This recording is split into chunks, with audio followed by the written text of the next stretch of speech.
So with that, let's go ahead and I want to jump right in. And I want to talk about, first topic tonight that we're going to talk about is just knowing your role, your objective.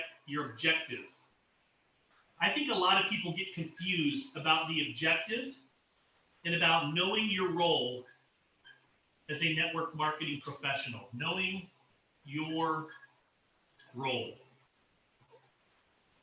When I first started in network marketing, I did what a lot of people do, which is the term would be verbal vomit. I went around and I threw up on a lot of people. You know, I went around and I was excited, right? And so I would go and I would get in front of somebody, or I'd get on a phone call with somebody, and it would sound something along the lines of this. I would say, hey, Kelly, it's Travis. Listen, I hope you're having a great year. Look, I just got involved with this new company. It's called APLGo. And you know what? They've got these drops, and they're negative ion drops. We've got 15 different drops, 15 different experiences. And oh my gosh, there's this one drop that helps you to breathe better. And you know, oh my gosh, the compensation plan, there's 11 different ways that you get paid. You've never seen anything like this before. And people are making lots of money. And you know, I think it's going to change my life. And I'm just going to tell you in 2 years from now, I'm not going to have to work anymore. And blah, blah, blah, blah, blah, blah, right? Like that's what it would sound like. And on the other end of the phone or the other end of the conversation would be this person that was looking at me like I was crazy, that was looking at me like I was insane, right?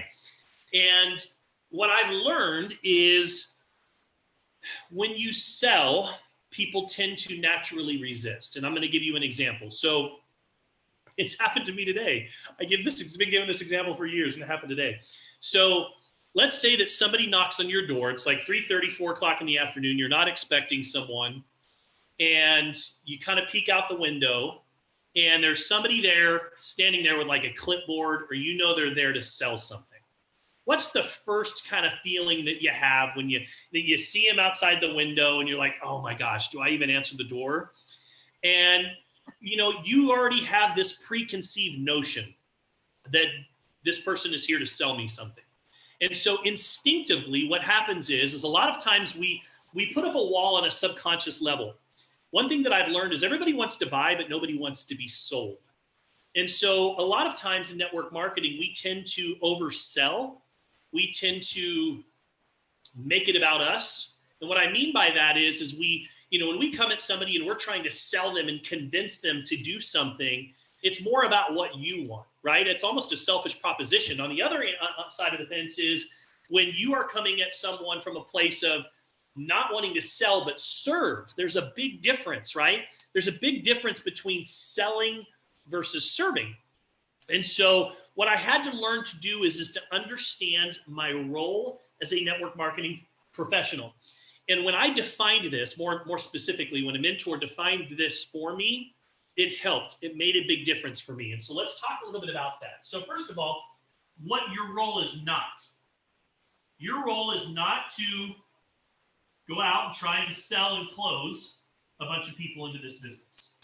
Now, some of you are probably thinking, thank gosh, because I'm not really good at sales and I hate the feeling of trying to close someone. How many of you just love, just by show of hands, how many of you just love to be closed?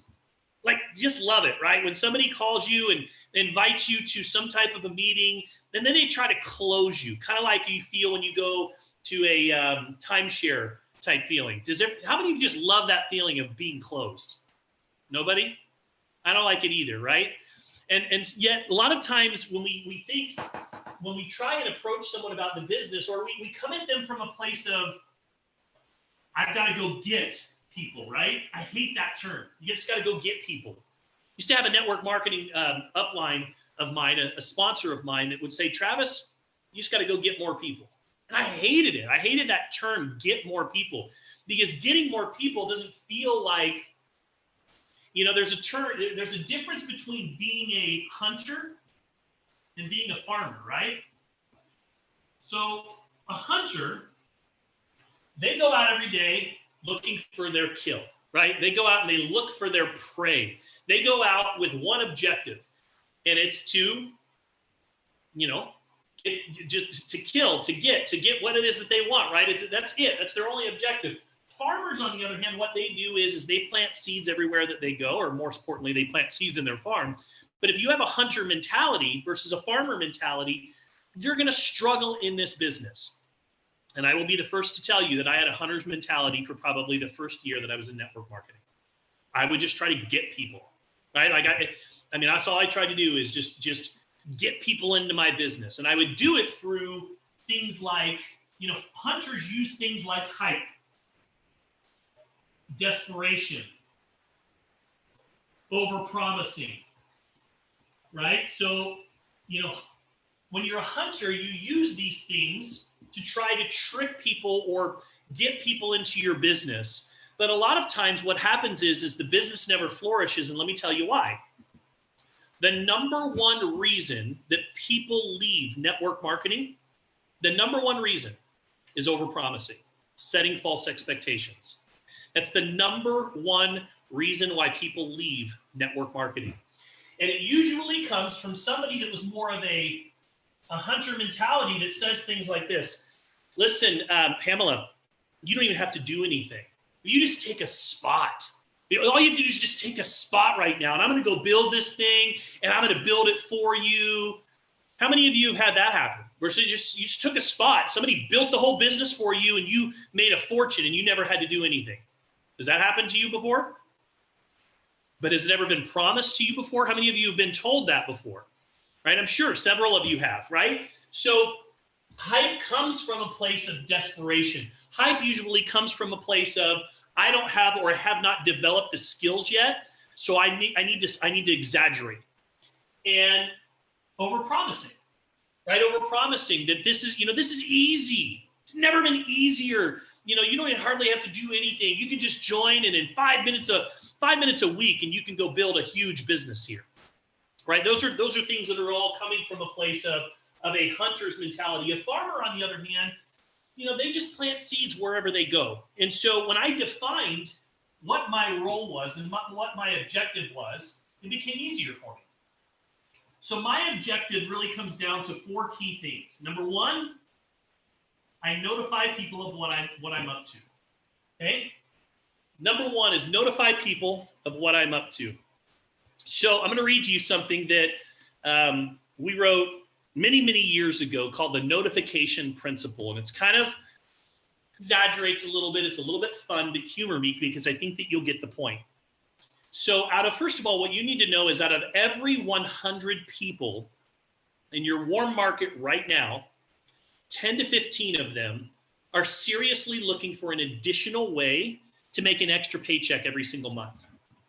Out of every 100 people that are in your warm market, 10 to 15 of them are seriously, and I think these are conservative numbers, but I'd rather be conservative, right? So are seriously looking for an additional way to make an extra paycheck every single month.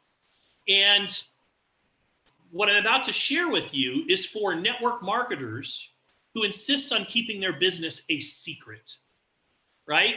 And a lot of us do that. We get involved in network marketing and then we become like top secret agent network marketers.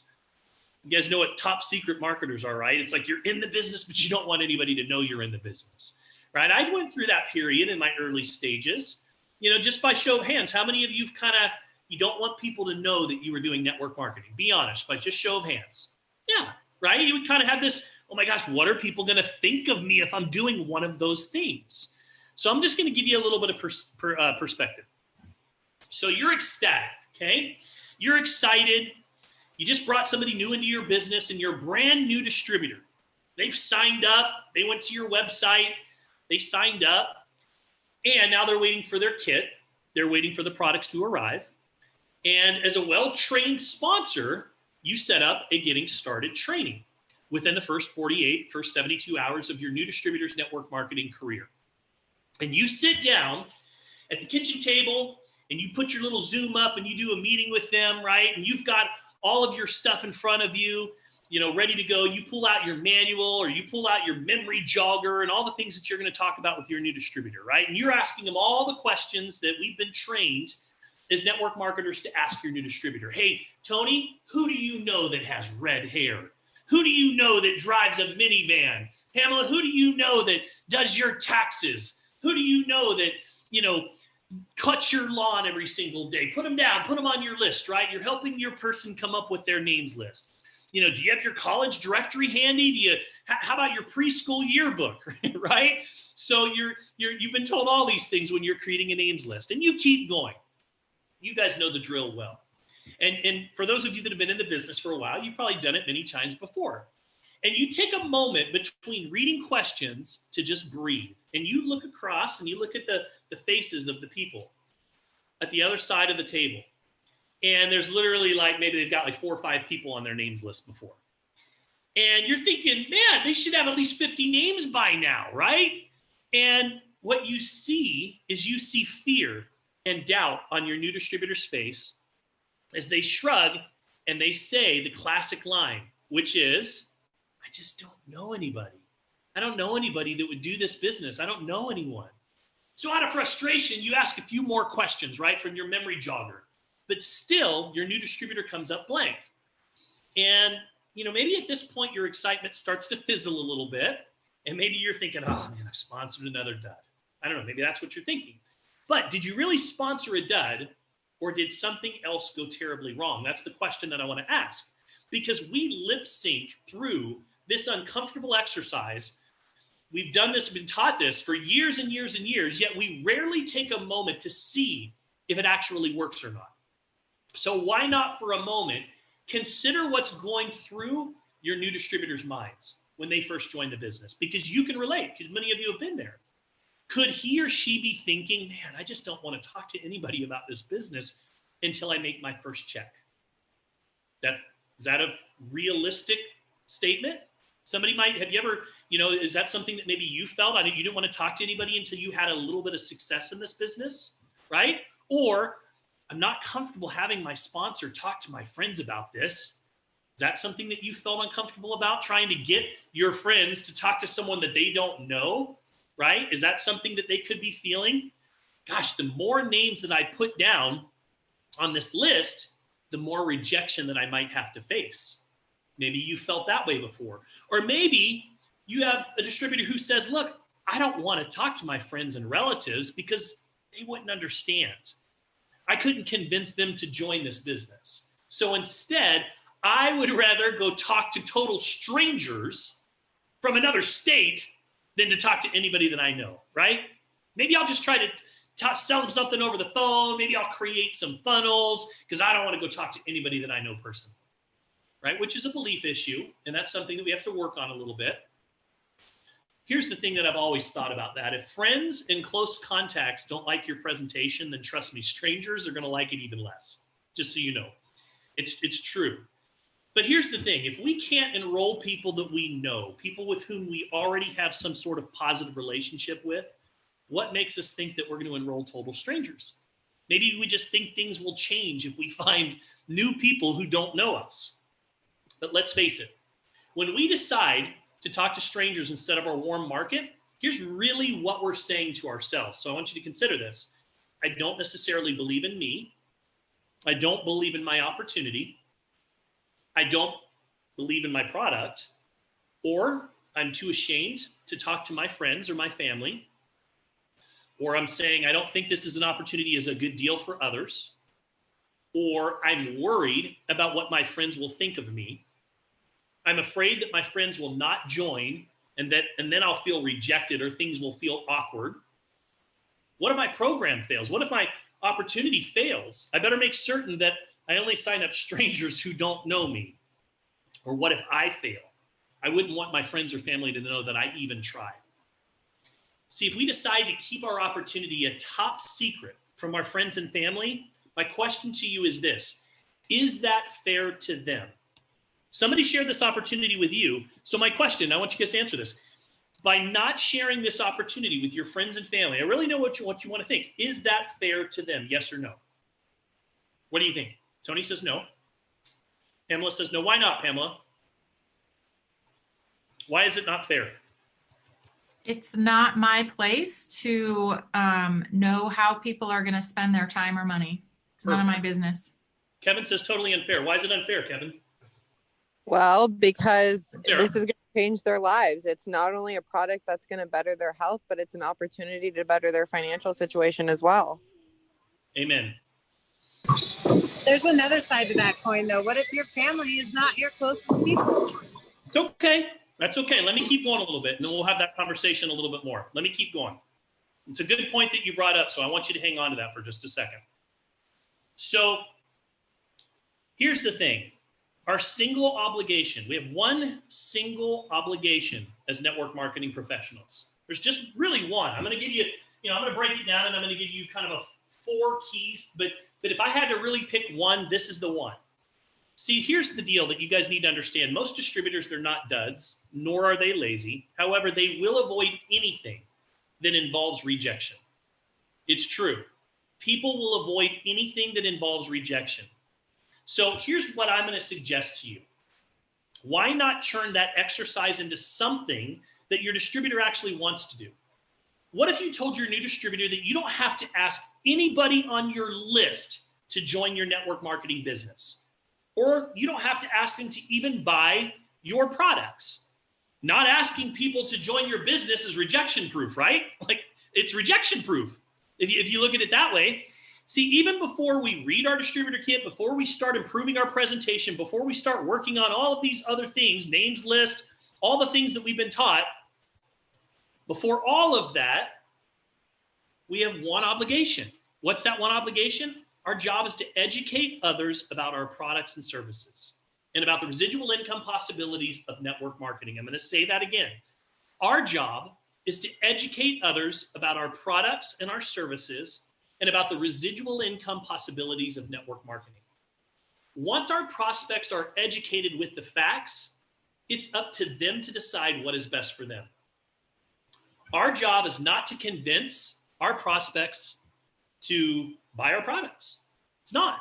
Or even to join our business. We would like for those things to be an outcome of the actions that we take, but that's not our job. Network marketing is not high pressure selling. It's not convincing. It is definitely not manipulating. It's not cold calling or even coercing. Networking is simply giving prospects an additional choice in their lives. I want you guys to write this down. Networking is simply giving prospects an additional choice in their lives and allowing them to accept that choice if it helps them get what they want. Networking is simply giving prospects an additional choice in their lives and allowing them to accept that choice if it helps them get what they want. That's our job. Educating our prospects. That's what we do as professional networkers. But here's the thing, that's not our one big obligation. When I sponsor a new distributor, I say this and these things. You're not obligated to make lots of retail sales. Sure, it would be nice, but that's not mandatory. All of you on this call, you're not obligated to buy lots of products and services. Again, that'd be nice, but you're not obligated to do so. You're not obligated to harass your friends to come to opportunity meetings. Not obligated to do that. You're not obligated to even go to the company convention if you don't want to. You're not obligated to give a recruiting presentation every night of the week. You're not even obligated to return my phone call if I call you. You don't have to even do that. If I were your upline, you don't have to call me back. But here's what I'll tell you. See, here's the thing.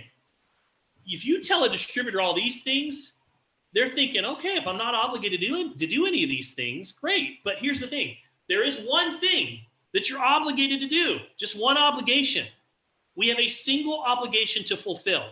Everything else in network marketing is optional.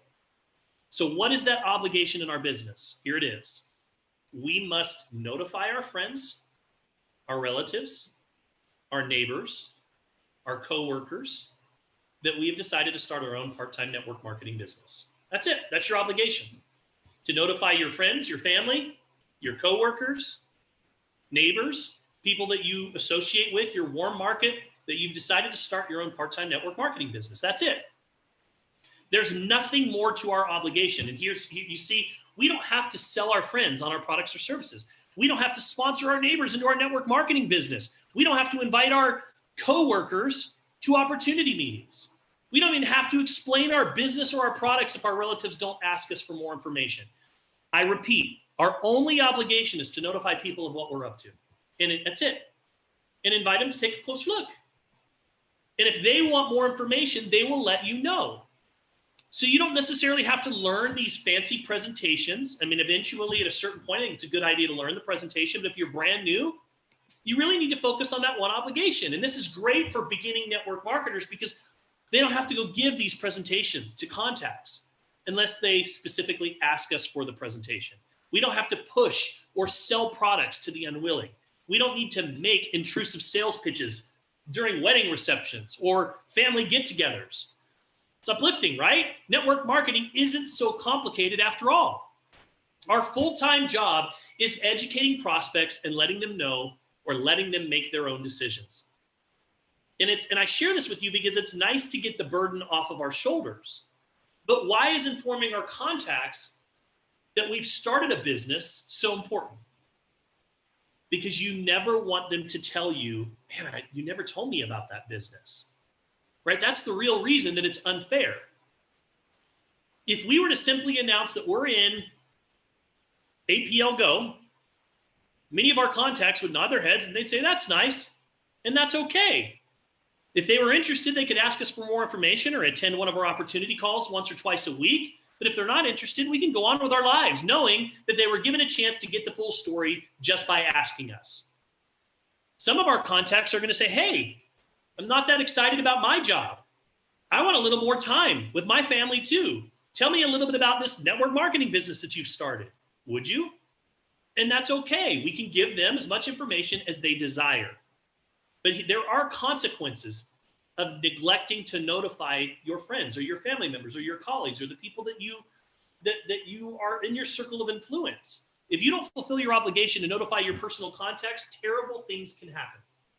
So I want you to imagine this, that you've been a part-time network marketer for the past 6 months.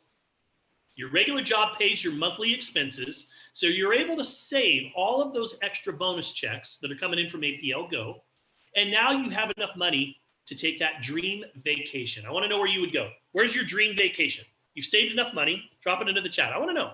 Where would you go? You've saved up enough money now from APLGo. You can go on your dream vacation. Where is it? Where are you going to go? Tahiti? Going to go to the Hawaii? Arizona? Moro? Maldives? Back to Hawaii? Costa Rica? Bora Bora is a good one. Dubai? Fiji, okay, Greece and Europe. I love it. Those are some great places, okay? So here's the deal. You've saved up all of these extra checks, and now you have enough money to take that dream vacation to Greece and Europe, to Bora Bora. And as you enter the airplane, right, you know, wherever it is, Air Tahiti 747 airplane, and you think, man, it was a great decision to do a little network marketing business on the side.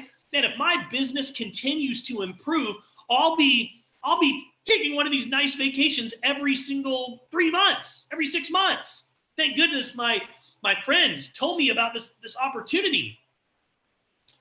And then when you arrive in Cabo, you're taken to this glamorous beach, right? Those gentle ocean waves help you relax in your hammock while the resort staff delivers your favorite tropical beverage to you. Can you guys imagine it, right? Tony, you're at the top of that pool in Puerto Vallarta, just sitting there overlooking the whole valley right there. You know which pool I'm talking about, right? The music is soothing. The wind is refreshing. You can smell the barbecue, teriyaki chicken off in the distance, whatever it is. It doesn't get any better than this, right? Life is good. But wait, out in the distance, you spot this small dot on the horizon, and it appears to be moving. And the dot continues to grow, and it's moving towards you. And you realize that that dot is actually a person dragging an old blanket behind them. And soon that person walks right up to your hammock, spreads his old blanket on the sand, plops down to catch some sun, and you look down at that person on the blanket, and you realize that that person is your neighbor. It's your neighbor. What a coincidence, right? I mean, this is kind of crazy. You're both surprised to see each other, and you ask, man, how come, what are you doing here? I mean, are you on holiday? What's going on? And your next door neighbor, their face drops, and his brow wrinkles, and he sadly mumbles, you know, I live a miserable life. I have to keep 3 jobs going just to pay the rent for our family. I'm in debt up to my ears. My car loan's overdue. There's no chance to advance in my job. I don't have a penny to my name. I'm pretty miserable. So I thought I might as well take a 3-day vacation just once in my life in order to have that single pleasant memory before I die. To get here, I maxed out all my credit cards, but you know what? I figure, what the heck? Why not? It's worth it. And now comes the moment of truth. He says, what about you? How come you're here? And you say, well, I got started in my own little part-time network marketing business 6 months ago, and it's really going great. I mean, I get paid for just letting people know about what I'm up to. I saved up the last few bonus checks, and here I am. And this part-time business, I'm telling you, it's so good. Thinking about taking another week's holiday here in just a few months. I tell you, this business is more than great. It's awesome. In fact, it's so wonderful that oh wait, I forgot to tell you about it, didn't I? I forgot to tell you all about this opportunity. Now, don't you think it's a little bit unfair not to tell your personal contacts about this great business? How would you feel if your neighbor or your brother or sister or cousin or aunt or uncle forgot to tell you about this amazing opportunity, right? They take these family vacations now every 3 months, and they never told you about their secret good fortune while you slaved away at your job that you hated. I think you guys get the idea, right? Kind of a little funny story, but you get the idea. So here's the thing. No matter what else you're doing in your business, if you're not using notifications, if you're not using the notification principle, odds are your business isn't growing as fast as you'd like it to be. So let's take a look at notification another way. Let's imagine that you operated a shoe store in a mall. Wouldn't you notify everybody that you know that you've opened a shoe store? Of course you would. You wouldn't pressure them to come and buy shoes on that day. You wouldn't take some boxes of shoes with you and sell it at Thanksgiving dinner. At least I hope you wouldn't. You come in with shoes on. All right, look at my shoes I've got, right? You wouldn't be passing out shoe samples at funeral receptions, would you? Hope not. You'd simply notify everybody that you own a shoe store. Then, when the timing was right for them to purchase shoes, they'd probably reach out to you. It's the same way in our business. Not everybody's ready to start their own part-time business today. Maybe tomorrow, maybe next year, but for most of your contacts, today's not the day. It's true, today's not the day. But here's what I would ask you. If your daughter was getting married, would you notify everybody that you know about the wedding? Or would you first invite them to an opportunity meeting where you'd explain the wedding to them? No, you just let people know, right, that you have a wedding. Here's the thing. Out of every 100 people in your warm market right now, 10 to 15 of them are seriously looking for an additional way to make an extra paycheck every month. But you're not going to get to 10 to 15 or even 5 if all you do is talk to 5 to 10 people. Most cases, you never get to the 10 to 15 people to raise their hands, letting you know that they're hot prospects. Why? In most cases, your new distributors are only going to contact 5 to 10 people. It's true. Most people that join network marketing, they talk to 5 to 10 people on their list. And by that point, they've already gotten enough rejection to last them for the next 5 years. True? It's true, right? They're never going to get through an entire list to find the 10 to 15 excited prospects. So my advice to you guys is, when you sit down with a new distributor, or if you're a new distributor, take this to heart, and you ask them to write down the names of everybody on their warm market, share this concept of the notification principle with them. Share with them what could happen if they don't notify everybody in their warm market. Though that way, instead of having them lean backwards, fighting you every step of the way when you tell them to make a names list, they're going to lean forward and they're going to be eager to write down the names of the people that they know. So in conclusion, what do? I notify people of what I'm up to. I invite them to take a closer look.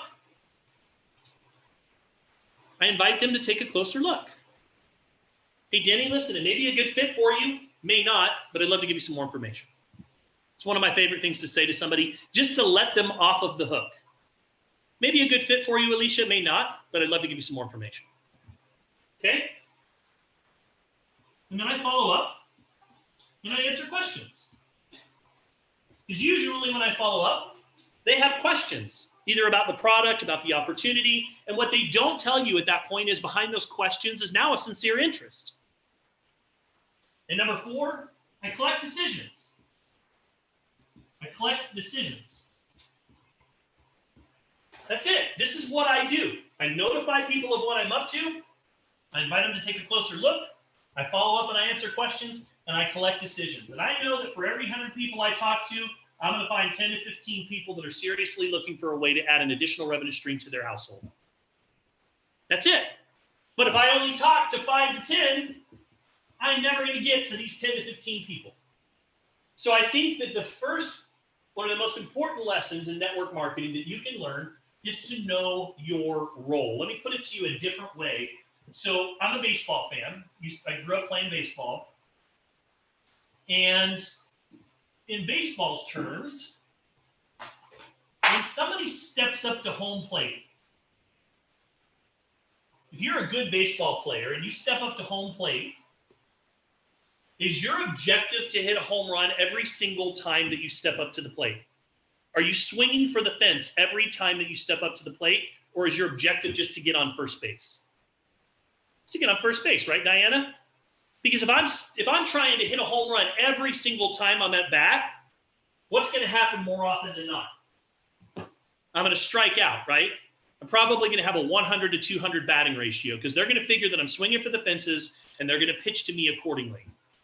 So what most baseball players do is they focus on just getting on base, right? It's those baseball players that have a good on-base average that score the most. And then from there, the objective is to move around the bases in as short a period of time as possible, ultimately to score. It's no different in network marketing. With my prospects, my objective is just to get them to first base. Okay? Now, first base could be a sample. It could be an ATM group. It could be sending them just a short couple-minute video that's just going to be a little teaser video about what I'm up to. But it's ultimately, or it could be a conversation that I have with somebody that ultimately I pique their interest enough that eventually I can get them to second base. And second base could be, again, ATM, getting them into our ATM group. It could be getting them onto one of our presentations.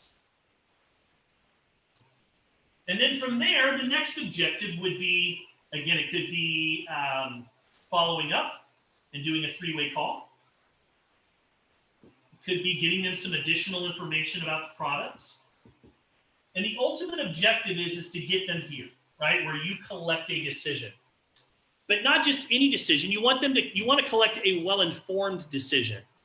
And you see, going back to where I started, in the early stages when I would give the presentation during the invitation. I would say way too much on the initial conversation to the point where I would literally give the presentation during the invitation.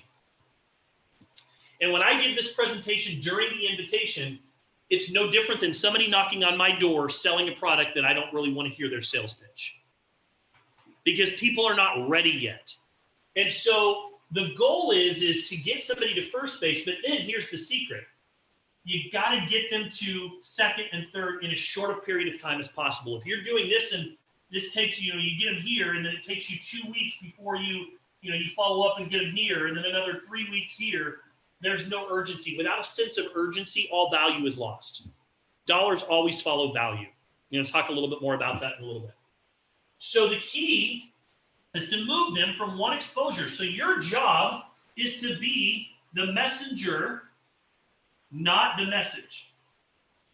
Your job is to invite people to take a closer look. And we're going to talk about some different strategies and ways that you can do that. It's to invite people to take a closer look, right? Notify people of what you're up to, invite them to take a closer look, follow up, answer questions, make sure that you collect well-informed decisions. This is what network marketers do over and over and over again. So just remember, your objective, when I say know your role, is to be a farmer. It's to plant seeds wherever you go, because you have to know that not everybody is ready to start a business today. But I have sponsored hundreds of people in my lifetime that originally told me no, they weren't ready at that moment, that came back to me later that said, tell me more about what you're doing. How many of you, by show of hands, have experienced that? Where you have told, someone has told you no, and then they came back around a little bit later and said, okay, I want to know more about what it is that you're doing. Most of you? So the key is you've got to know your role, guys. You've got to know your role as a network marketing professional. And the most important thing that you need to know about building this business, the most important thing is called the notification principle. You can't get anywhere if you're not willing to at least notify people of what you're up to. Just like if you started that shoe store, you want to let people know that you have a shoe store. Not so that you can pressure them and bring shoes to Thanksgiving dinner, but so that when they decide they need shoes, they're going to think of you. And I think that a lot of us, we shy away from notifying people of what we're up to. And that really is, again, the first step. Notify people of what we're up to, invite them to take a closer look, follow up, collect decisions, or follow up, and then number 4 is collect decisions. This is my job description. I'm going to pause right there. Thoughts, comments, feedback, question. And we're going to get into a little more specifics about how to do some of these things. But I just want to give you the overall knowing your role and understanding your role. So anybody have any thoughts, comments, questions here?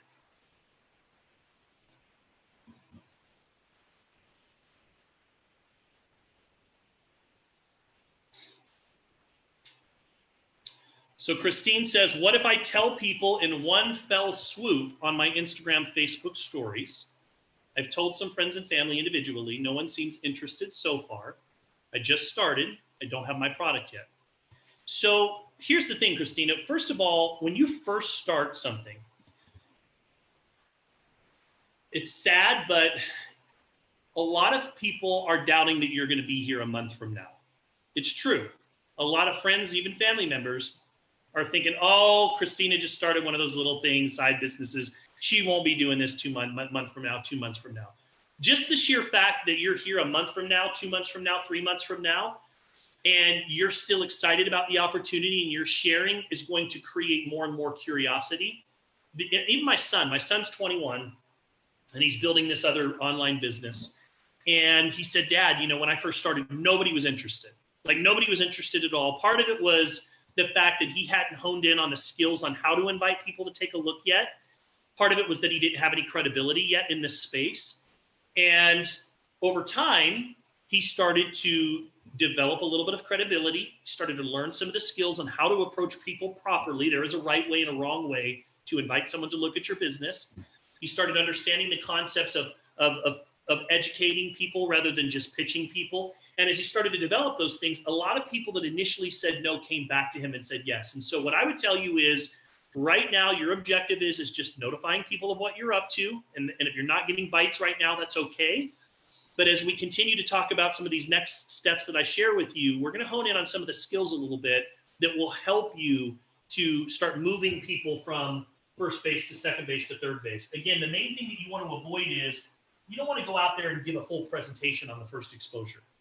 Because what's going to happen is you're going to give just enough information for people to form an opinion, but that opinion is not going to be based on facts. It's going to be based on their misconceptions of network marketing. Just like when somebody knocks on my door, I immediately have a negative connotation with somebody trying to sell me something.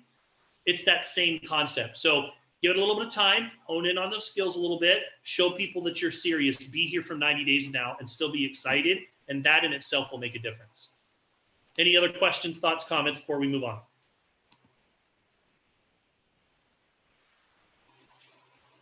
So I'm so glad, Kevin, or Sarah, Sarah, it says Kevin and Sarah's. I think Sarah's there. I'm so glad that you just said our conviction and certainty is what helps people open up. That's a good segue. That was actually on my list. So in business, so I've raised millions of dollars over my professional career for startup companies in the network marketing industry, for people that are looking for money. My own personal businesses that I've started raised millions of dollars. I want you guys to know that it wasn't the facts. I mean, yes, it's important what product that you're selling. I mean, there has to be a demand for the product. your business model has to be a feasible business model, right? But I'm going to tell you guys, hands down, the reason why people said yes to me was because of my passion and because of my vision, because of my enthusiasm, because of my confidence, because of my belief. It was because of my passion for what I was doing, and more importantly, my ability to articulate where we were going and what it's going to be like when we get there. That is what people buy. That's what people buy into more than anything else. And so you got to let go. Some of you are carrying around baggage with you that you're dragging through life, that you're carrying from either previous opportunities where you've been hurt or, limiting beliefs about yourself. And when you let that go and you fully go all in, I mean, I'm talking about not just going to the pool, dipping your toes in the water, seeing how it feels, kind of observing, but when you just go to the high dive and do a cannonball and go all in, there's something freeing about that. And it's interesting because it's that very quality and that very characteristic that gets people to say, I wonder what Pamela's doing over there. I need to take a little closer look at this. It's a very freeing thing. And so I will tell you that your passion and enthusiasm towards what it is that you're doing, your beliefs that you are going to be successful, and your ability to be able to articulate the big vision, where you're going, is how you get people to buy into your vision, right? When I called people when I first launched APLGo and I said, listen, let me tell you something. I'm launching a business. I want you guys to hear this, okay? I'm launching a business. This will be the biggest thing that Summer and I have ever built before. The people that choose to lock arms with us at this stage of the game are going to win tremendously. I'm going to tell you right now that over the course of the next couple of years, this is going to put my family and the people that choose to lock arms with me, their family, in a position to be able to do whatever it is that they want to do in life. My question is, Kelly, do you want to know what it is? Now, let me ask you, if I approached any one of you and I knew you in some form or fashion, and I approached you and I said that, Tim, if I said to you, listen, Tim, I'm launching a business. This is going to be the biggest thing that I've ever built before. The people that lock arms with me right now are going to win tremendously, life-changing. Now, look, I don't have time to work with everybody, Tim. I've got 10 key positions that I'm going to be filling between now and Friday at noon, and I'm going to talk to 100 people. So my question, Tim, is, are you interested in at least knowing what it is that I'm working on? What would you say? Yes. Tim says yes. Is there anybody here with that type of conversation? Now, again, you heard my confidence and my passion. Is there anybody here that would say, no, I don't want to know what it is. Thanks so much for telling me. Or would every one of you at the very least be willing to at least take a look at what it is based on that invitation? I want you to drop an I in the comment section if just based on that conversation. Now notice, I didn't say anything about negative ion drops. I didn't say anything about, APLGo. I didn't say anything about any of those things. I told you what I'm going to do, how big it's going to be, and how I feel about it. And every one of you, but no, Christina, I didn't say, would you sign up? All I asked is, based on that, would you be willing to at least take a look at what it is that I'm working on? Denny says I had to beg you to hurry up and take my money. That's true. Denny was actually chasing me when we first launched this. Every one of you saying aye. So listen, based on just words, passion, confidence, and belief, and this is to drive home the point that Sarah made, I was able to get you all on first base without giving the presentation during the invitation. Does that make the point a little more clear? Right? It's just to get you here. And once I get you there, what am I doing? I'm just creating a little bit of it, creating curiosity, getting you to the first step. Now, for me, just so you guys know, when I launched my business, my go-to was the full presentation. I wasn't messing around. When I launched my business, I wasn't looking for customers that were wanting to try my product. I would go to them later. When I launched my business, I had an objective. My objective was I had 10 key positions, 5 on my left side, 5 on my right side of my business, and I was going to fill those positions And it was Monday, and I knew by Friday I would have all 10 of those positions filled, and I acted accordingly. Every conversation that I had, there was a sense of urgency. Pamela, listen, I'm talking to 100 people right now. I've got 10 key positions that I can work with, that I have preferred positioning, that are going to be the ones that lock arms with me, that are going to benefit from everything that I do moving forward. I don't have a lot of time right now, but listen, if I send you over a presentation that explains what I'm working on, would you be willing to take a look at it? She says, yes. Great, Pamela. When do you think you might be able to watch it? I can watch it tonight. Great, Pamela. I need you to text me the moment that you are done watching this. That urgency's got Pamela going, okay, I need to know what this is. I need to see what's going on, right? That is what gets people here. And so for me, my objective was to get them to a presentation, and ultimately I got on a phone call with them. That's how I launched my business. And my goal was to go get in my business partners first. And then along the way, I would find people that weren't ready to launch a business, but they were willing to support me. And here's what I say to every single person that says no to me in my business, just so you guys know. Listen, I totally can understand that the timing is not right for you, but listen, would you be willing to be my customer and at least try one or two of my boxes? I know you'll love them. And I've never had somebody say, no, I'm not willing to try your products. If they're not willing to buy one or two of my boxes, I'm crossing them off my Christmas card list because they don't deserve to be on there anymore. I didn't send Christmas cards this year. I know I'm sad, but you guys get the point, right? So I'm going to get my customers along the way. But for me, when I was launching, it was about, I'm going to go do something big. Do you want to be a part of it? Do you want to know about it? Listen, I've got this opportunity that's come across my desk. This opportunity is life-changing. And I have the ability to be able to notify a few friends and family members right now before I really go public with it.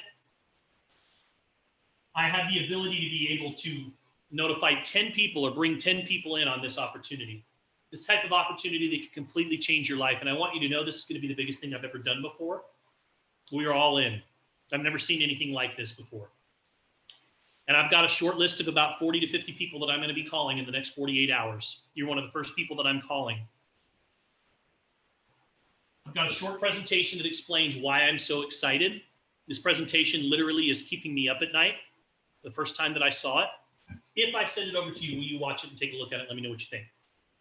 I don't have a lot of time to explain everything right now. I've got 48 more people to call. And then when I follow up with them, here's my urgency. Did you watch the presentation? Yes. What'd you like best? And I just let them talk. And they have questions and answer their questions. And I say, listen, tell me yes, tell me no, tell me fast because I got to go because I got 48 more people I got to talk to. And I've only got 7 positions left. Do you want your name on it? It's going to cost $1,000 to have your name on the position. Tell me yes or tell me no. And I'm dead serious about it. That's confidence. That's posture. And so that was a perfect kind of segue, Sarah, on what you said, which was my second point that I had listed tonight, which is know your role. And number 2 on that list was posture. It's confidence. People are not just buying APLGo, and many of you have that backwards. You want to lean on the facts and all the science and all these different things, and that's fine, and you'll be able to attract a lot of customers. But if you really want to go grow the business, you've got to put your business-minded hat on a little bit, and you've got to go out and tell people about your vision.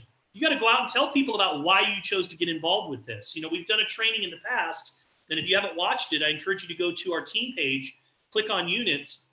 There's a training in there that'll teach you how to create your story. Your story is the greatest asset that you have. You should be sharing that story over and over and over again. Your story is essentially where you were dissatisfied in life, what you found, and ultimately how you now feel about the future. Right? When I first got involved in network marketing, I was a traditional business owner. I had no time.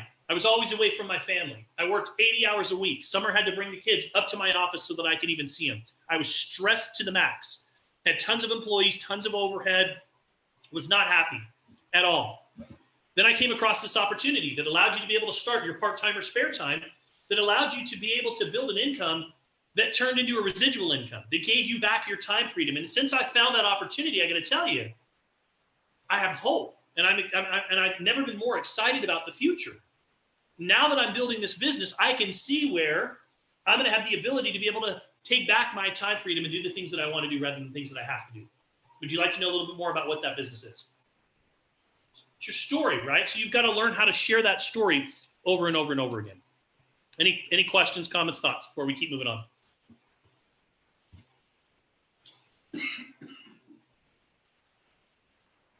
Okay. Should we keep going? I know I've already gone an hour. I got a lot more topics to talk about. Should we keep going?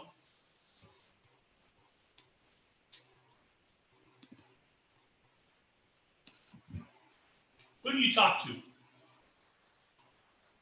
Right? Who do you talk to? You talk to anybody that has a pulse. You got to stop assuming that everybody is good. How are you? Oh, I'm good. How are you? That's BS, you guys. Most people are not good. They're in a job that they don't like. They're stressed out about whether their job is going to be here in 90 days or whether they're going to have an income that's even going to continue going on. Most people are stressed out. They're not living the life of their dreams. They've settled for maxed out credit cards and broken dreams. Everybody is not good. You got to stop assuming that you're going to be a bother to someone. Instead, what if you are a savior to someone? What if you are somebody's miracle? You've got to change that conversation and that mindset around in your head. What if you are the miracle that somebody prayed for? Listen to this.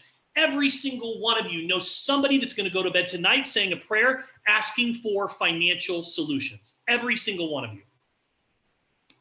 Am I wrong? Raise your hand if you know somebody that's going to go to bed tonight saying a prayer asking for financial solutions. Every one of you should raise your hand. Every one of you does. So we need to stop assuming that we're going to be a bother or that everyone's not going to be interested in our opportunity. And how do you approach them? We've talked a lot about that tonight, but here's the thing. Most importantly, by being authentic and sincerely interested in their well-being. By being authentically and sincerely interested in their well-being. You know, you can read books. For those of you that are new, I would recommend going, I have it somewhere, I just had it out. Go get GoPro, order GoPro from Eric Worre. Here it is right here. Order this book. If you haven't read it in the last, I would even say year, 12 months, go read it again. But order this book, Eric Worre GoPro. The skills that are taught in this book will make all the difference in the world when it comes to contacting and inviting people to take a look at your opportunity. But it's critical that you understand some key things about just conversations in general, okay? So what does it look like? What's the process look like? So what you have to understand is dollars always follow value. So if you're having a hard time getting people to sign up, then chances are you're not following the process or your people are not seeing the value in the opportunity or the products that you're presenting. And so where does the value come from, right? Whenever we see the value, every one of you has something that you value. I value travel. I was just talking to a friend of mine about this. I value travel above things. I value experiences. I work hard so that I can go travel. Like, that's my thing. I love to travel. I love to create amazing life experiences with the people that I love and care about. So I will spend money on travel. I value food. My brother and I are polar opposites.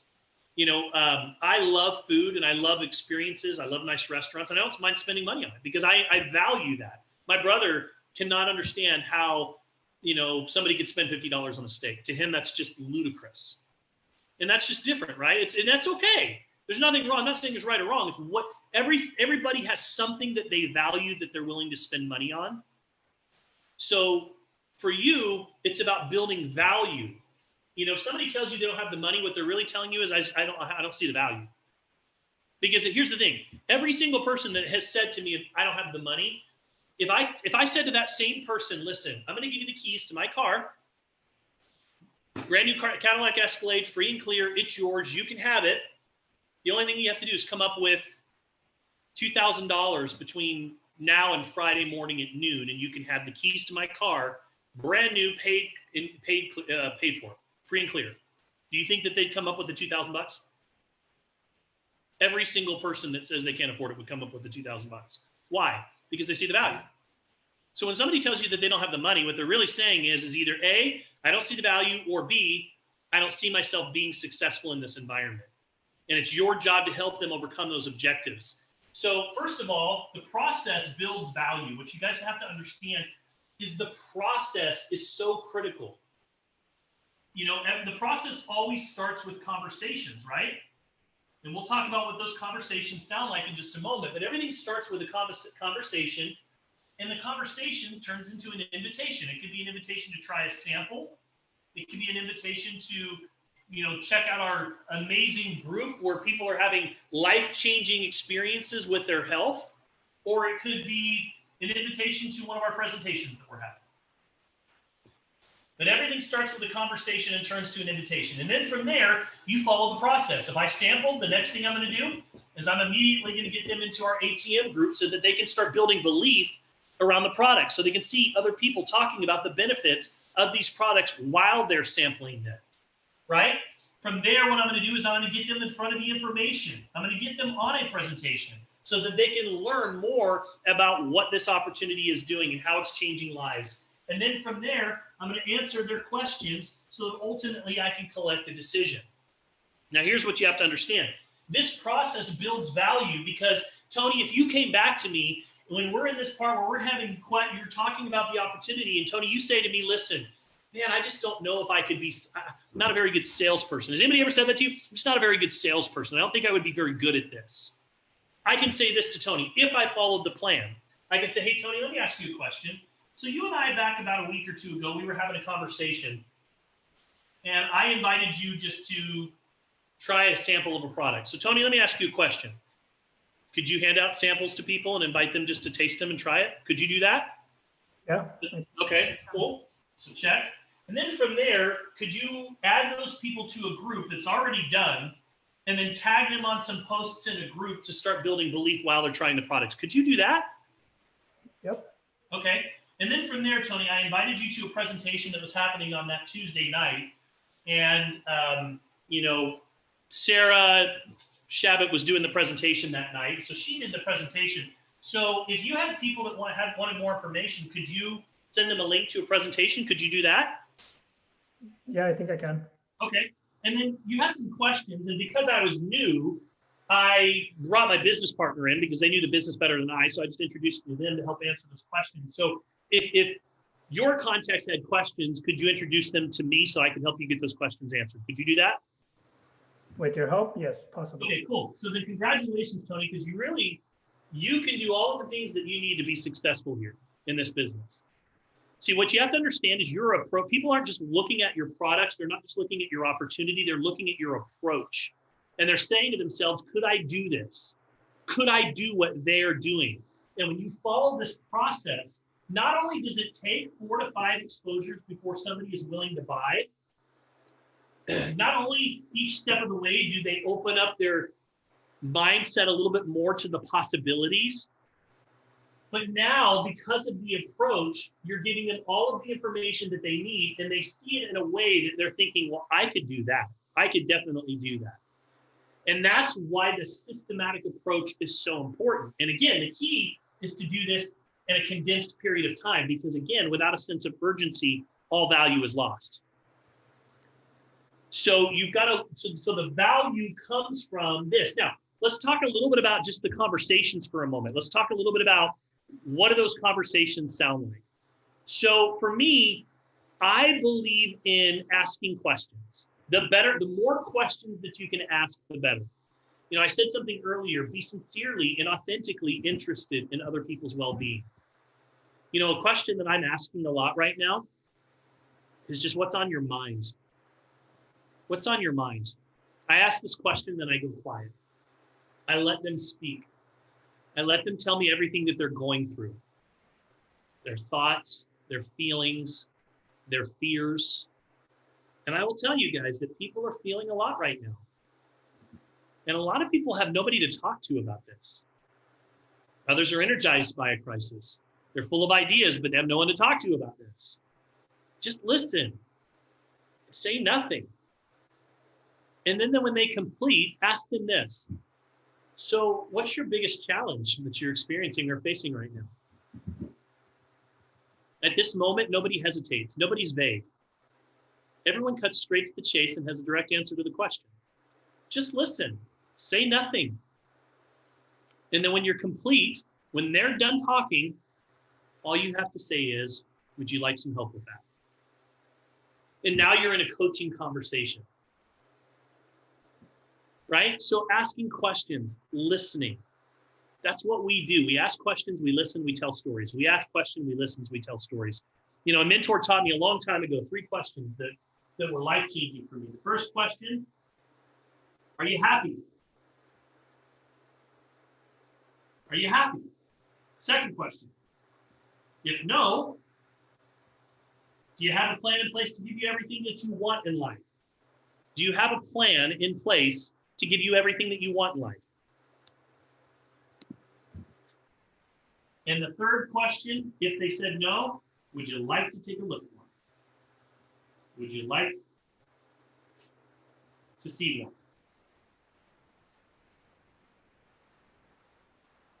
Now, it doesn't always have to be so robotic. I might not go, hey, Terry, listen, are you happy? Do you have a plan in place to give you everything you want in life? If not, would you like to take a look at one? You know, it might be I'm at a restaurant and, you know, having a conversation with a waiter. And one of my favorite questions that's kind of an icebreaker question for waiters is, oh, how long have you worked here? I did it last night. How long have you worked here? Waiter said he'd worked there for 7 years. I says, oh, you must love what you do. He laughs. He says, well, it's a good company to work for, but it pays the bills. Pays the bills, right? I heard that. It pays the bills. I said, oh, what would your ideal situation be? He says, I want to own my own business. I says, really? What kind of business?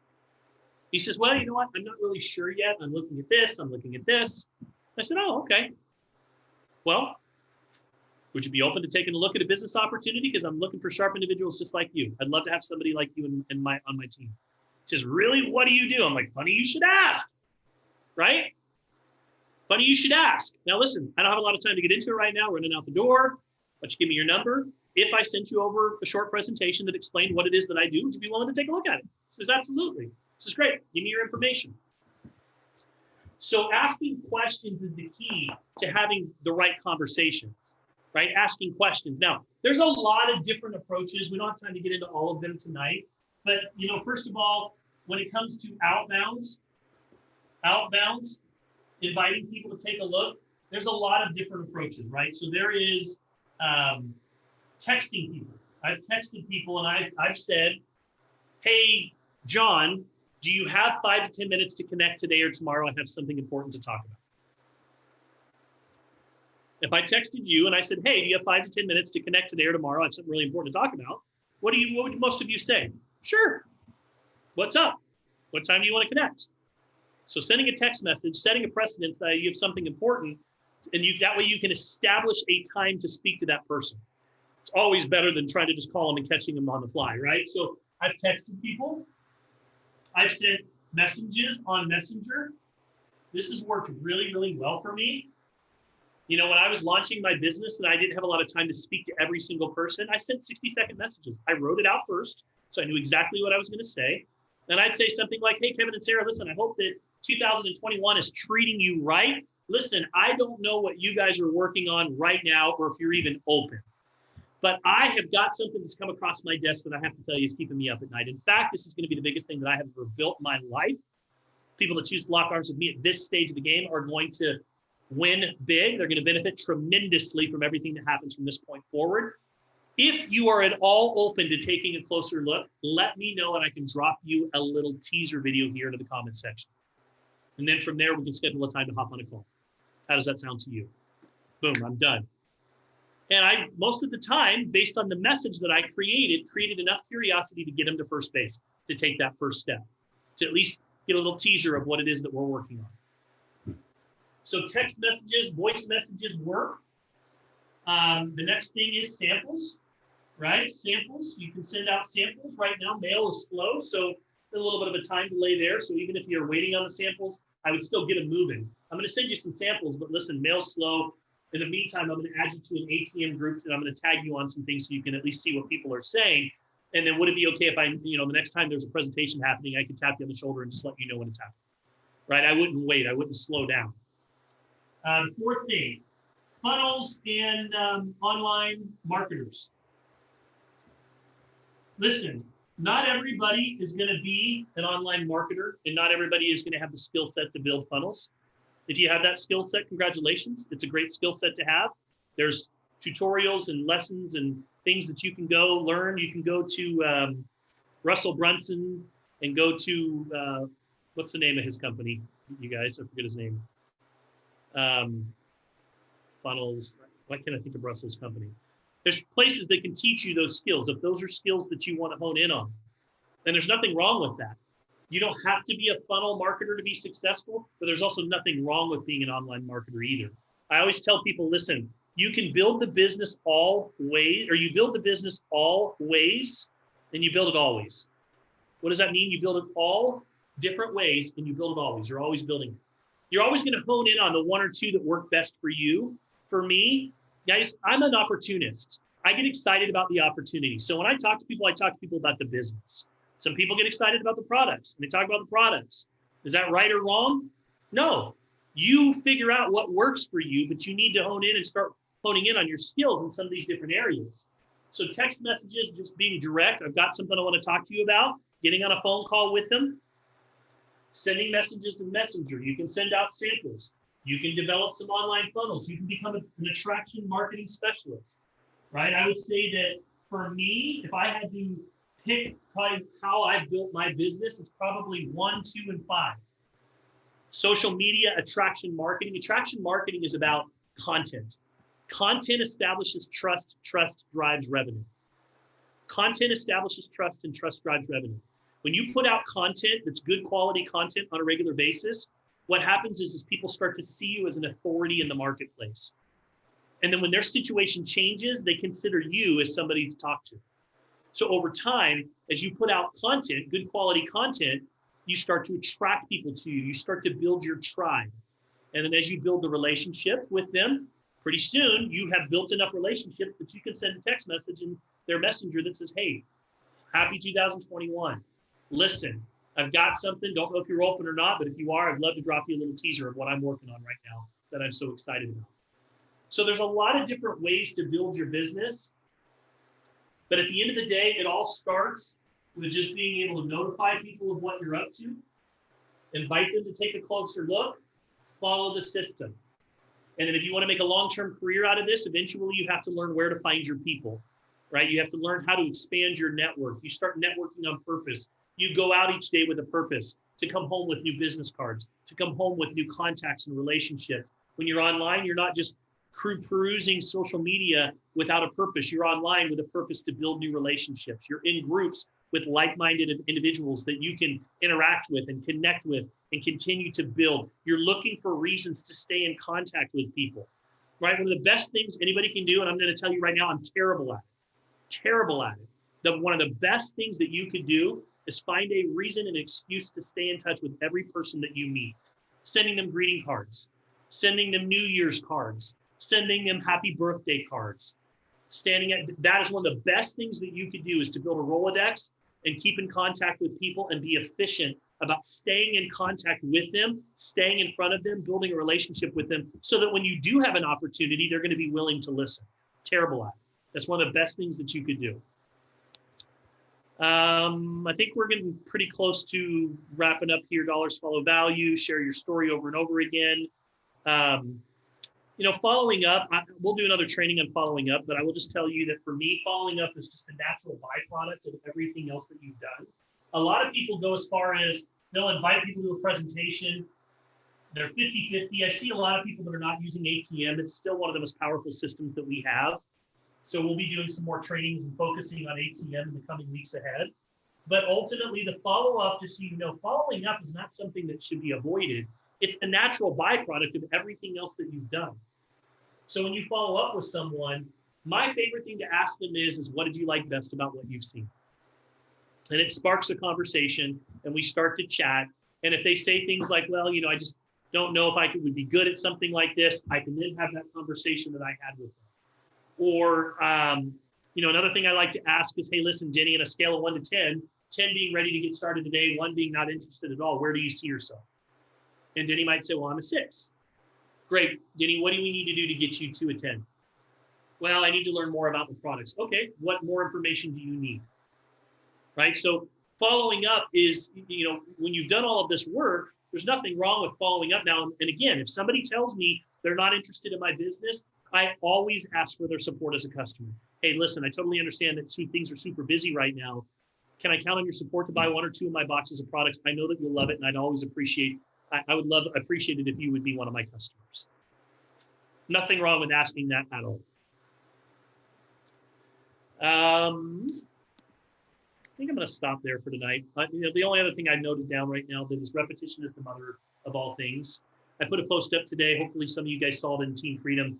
I will tell you guys that the first 12 to 18 months that I did network marketing, if you would have looked at my numbers, if you would have looked at the amount of time that I put into my business, if you would have looked at the effort versus the reward, right?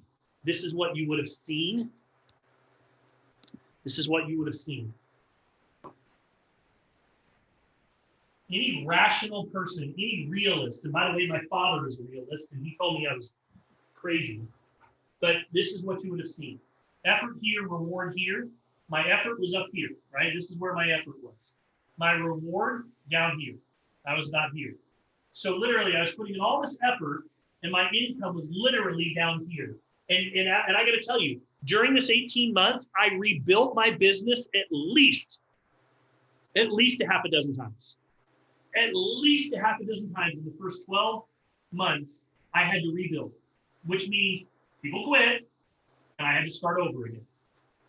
I had to just keep restarting over, because they just wouldn't stick with it. They wouldn't, why? Because most people are used to, hey, if I put forward this kind of effort, I should be getting this kind of reward. That's how we've been programmed. Linear income, that's how we're programmed. So after 30 days, 60 days, 90 days, 120 days, when you're not seeing the results, most people quit. Then what do? They start looking for the next lottery ticket. They start looking for the next opportunity. But here's the thing. I did this for about 12 to 18 months. And I said to Summer, somewhere between here, I said, listen, I could make more money at McDonald's than I'm making right now in my network marketing business. I could literally go, if you calculated hours, all the hours I put into my business, I'd be making more. And back then when minimum wage was probably $4.25. I would be making more than I am right now. And most people, they quit. I would say 80 to 90% of the people quit during this period of time. It's a harsh reality of our business. But here's the thing. Somehow, some reason, I would say that what pulled me through was going to the events, staying plugged into calls like this, hearing story after story of people's lives that changed just enough. They call it the campfire effect. The more you're closer to the fire, you're going to stay hot. The more that you're away from it, you're going to cool down. Going to the events, making sacrifices when I couldn't afford to go, but going anyways, all of that's what pulled me through to the part where I started to make a little bit of money. And then from there, it wasn't like it was just like, ooh, I shot the moon. It was like this. It was like 1 month I'd make $3,400, and I'm like, I made it. We're actually able to, we're doing that. And then the next month I'd make like $600. And then I'd make like, $4,000. And then everybody would quit, and I'd make like negative $500. Like somehow or another, my account would be in the negative. And I'd be like, how did this even happen? How am I in the negative? But that's what happened. And then this happened for the next year. And then pretty soon it started to kind of do this and this. And then here's what eventually happens in this business. And it's hard to explain. And for a lot of people, it doesn't make sense. But your effort goes like this, and the income goes like this. And there is a period right here where they meet. And if you are consistent over a long enough period of time, and if I had to average it, I'd say it's somewhere around 24 months. 24 months, sometimes 36 months, sometimes faster. There's always anomalies. Sometimes it can take a little longer. All of a sudden, it just starts to make sense. I don't know how else to explain it. It just starts to make sense. And your income goes from $2,000 consistently to $4,000 to all of a sudden 10 grand. And all of a sudden 20 grand. And all of a sudden 30 grand. And you're just thinking, how is this possible? And all I can tell you is that everything that you learn here, this is your investment in your future. This is your investment in your future. It's just like many of you went to college for 4 years. You spent probably 10, 20, 30, 40, 50,000 or more to get a piece of paper so that you could go out in the real world and go get a job, right? That was your investment in your future. Network marketing is no different. And I will tell you that 80 to 90% of the people, this industry leaves a lot of dead bodies in its wake. And it's the reason why people are critical of the industry. And the only real reason is because Most people don't have the vision to continue moving forward. You know, I think our first year we made between 20 and 30,000. Second year, 40 to 50,000. Third year, we went over 100K. But we were consistent, and that's the best advice that I can give you is, and I said it today, just keep going. Don't give up on your dreams. Never quit on a bad day. I said this to my son. I was coaching him this weekend, and I said, listen, never let your highs get so high that you think that you're done, that you've learned it all, that you don't need, that you're a know-it-all now. The minute that I see people their ego starts to inflate, they're in for a rough road ahead. I've been humbled so many times in this industry, you guys have no idea. So never let your highs get so high and never let your lows take you out of the business. That's the best advice that I could give you, because if you quit on a bad day, I feel bad for you guys, because I'm telling you, APLGo is not perfect right now. We've still got a lot of work to do to get our site launched, to get our app launched. But I'm telling you, this opportunity is a home run. You just have to keep the vision in front of you of what it's going to become. We are getting ready to launch an app. I spent 2 hours on a call today just massaging some of the wording and language and stuff with this app. You guys are going to see an app come right about the beginning of this month, about 2 weeks from now. This app is going to make your life so much easier. It's awesome. I mean, it is fantastic. This app allows you to be able to send pre-content that we've created that's already in the app that allows you to be, yes, it's being recorded. It's going to allow you to be able to send to contacts very easily this information with pre-written text messages and pre-written scripts in there for you. You'll be notified when they open it. They'll be able to request a sample directly from the app, and you'll be notified that they're requesting a sample. And it's a CRM that allows you to be able to track their progress. And I'm telling you guys, it's fantastic. It's an amazing tool. The new app that we have coming, or the new back office that's coming out in March, is going to simplify everything. It's going to give us as leaders a lot more control to be able, like one thing, I feel like I'm operating blind because I can't even run a report to see who rank advanced last month. I don't know. It's very difficult to do the recognition that we need to do, all those things. Some of you guys are way better at it than I see, Pamela and your guys' team, you guys are amazing at keeping track of that stuff. Sarah, Alicia, you guys are amazing at it. It gets hard as your team gets bigger and bigger and bigger. And so we rely on those reports, and we've been kind of operating blind. Those are all coming in the next 6 to 8 weeks. The event in March, I know it's not a great time to travel, but I'm still going to encourage you guys to be there. Those events changed my life. Major decisions are made at events. Leaders are born at events.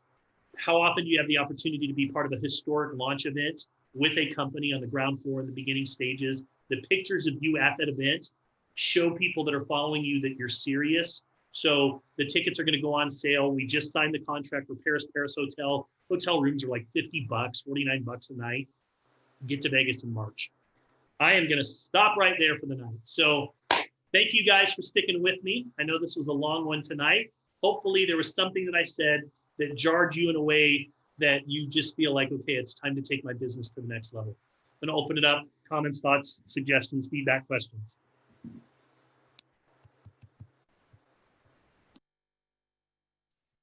You got me back on board. Denny's back. I'm back. This was for you, buddy.